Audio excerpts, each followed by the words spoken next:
Hi, welcome to another episode of Hot Takes. It seems the boys of this country have got a new champion, and she is a fine, decent woman too. Her name is Miriam Cates.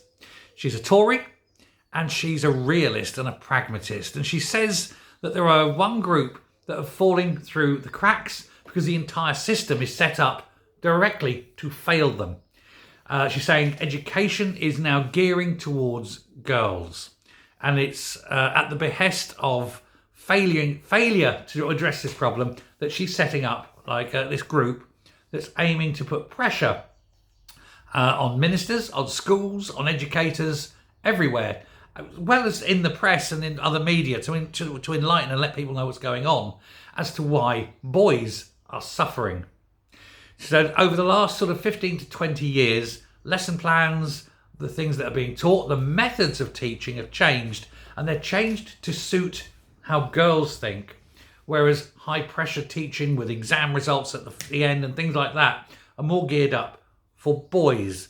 And she's saying it's at the detriment of boys who are now starting to fail. When you get into tertiary education, it's predominantly women there now. What happened to all the boys going into degree education?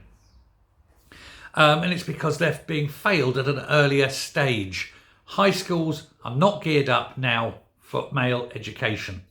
She wants that to change, and she wants more single-sex schools, for example, but those boys' schools being geared to a different kind of education from how girls' schools should be.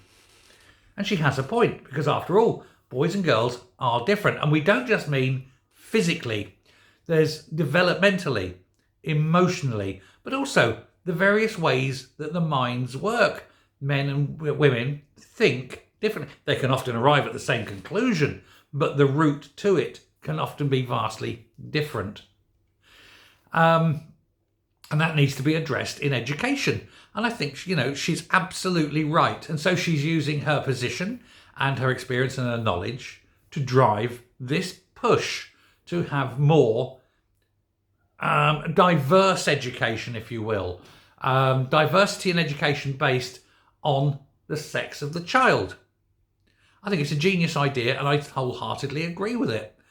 Now, it's not necessary to have separate boys and girls school, I think, but you could have boys and girls lessons, boys and girls, different exam structures, lesson plans, different routes to the same conclusion. Let me know what you think. I think it's clever. Could be controversial though. Anyway, up to you. Bye.